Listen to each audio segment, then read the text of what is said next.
একটি আমল আছে যে আমলের বিনিময়ে আল্লাহ তাআলা ব্ল্যাঙ্ক চেক দিবেন। ব্ল্যাঙ্ক চেক তো বুঝি আমরা, ফিগার আপনি বসায় নেবেন, স্বাক্ষর উনি করে দিয়েছেন, অ্যাকাউন্টে টাকার অভাব নাই, তুমি ফিগার বসায় নাও। একটা আমলের বিনিময়ে শুধু কোরআনে আল্লাহ তাআলা বলেছেন আখিরাতে বান্দাকে আল্লাহ ব্ল্যাঙ্ক চেক দিবেন। একটি আমল, অনলি একটি আমল। বলবো সেটা? আল্লাহ বলেছেন ইন্নামা ইউওয়াফাস সাবিরুনা আজরাহুম বিগাইরি হিসাব। যারা সবর করতে পারবে, ধৈর্যশীল হবে, আশাহত হবে না, ভেঙে পড়বে না, মুষড়ে পড়বে না, শক্ত থাকবে, আল্লাহর প্রতি আস্থা রাখবে, ভরসা রাখবে, আত্মবিশ্বাস থাকবে এবং সবর করবে, আল্লাহ বলেছেন তাদের বিনিময়ে দেওয়া হবে হিসেব ছাড়া।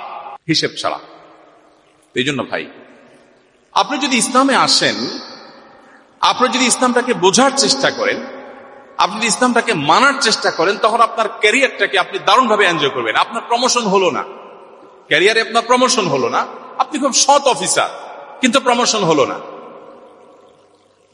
বেঈমানের কাছে কোনো সান্ত্বনা আছে? যার আখিরাতের প্রতি বিশ্বাস নেই তার কাছে কোনো সান্ত্বনা আছে? আমি একজন সৎ মানুষ, বাট প্রমোশন হয় নাই, মানে ইচ্ছে বড় ট্র্যাজেডি আর কি হতে পারে? আপনার কাছে তো ইচ্ছে কষ্টের কিছু, আপনি শেষ হয়ে যাবেন ভিতরে ভিতরে ঘুরে ঘুরে। তার কোনো সান্ত্বনা আছে? কিন্তু ইমানদারের সান্ত্বনা আছে না নাই?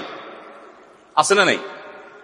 আমার টার্গেট ছিল আমি প্রশাসনের সর্বোচ্চ লেভেলে যাব, আমি পড়াশোনা করে ভালো একটা জায়গায় যাব, যে আমি দুর্নীতিকে জাদুঘরে পাঠাবো, এদেশে মানুষের মুখে হাসি ফোটাবো, আমি অপশাসনের বিরুদ্ধে সংগ্রাম করব, আমি সমাজে উদাহরণ হব, আমি মানুষের জন্য কাজ করব।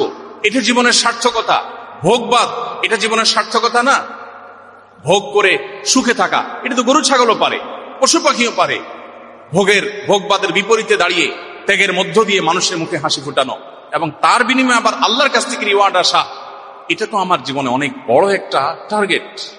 এই টার্গেট যদি আমি ফুলফিল নাও করতে পারি, আমার প্রমোশনই হলো না, চাকরিটাই হলো না, জায়গা মতো যেতেই পারলাম না, ইমানদারের সান্ত্বনার জায়গা হলো নবীজি বলেছেন মান হাম্মা বিহাসানাতিন ফালাম ইয়ামালহা। কেউ যদি কোনো ভালো কাজ করবার সংকল্প করে কিন্তু করতে না পারে, আল্লাহ তাআলা তাকে ওই কাজটা করার যেহেতু ইচ্ছার কোনো ত্রুটি ছিল না, কিন্তু সে পারে নাই, তার প্রমোশন হয় নাই, তার চাকরিটা হয় নাই, ব্যাটে বলে হয় নাই, তার স্বপ্ন ছিল, তার ইচ্ছা ছিল, ইচ্ছাতে কোনো খাদ ছিল না, সে সঠিক সিদ্ধান্ত গ্রহণ করেছে বাট হয়ে ওঠেনি। নবীজি বলেছেন কুতিবাত লাহু হাসানা।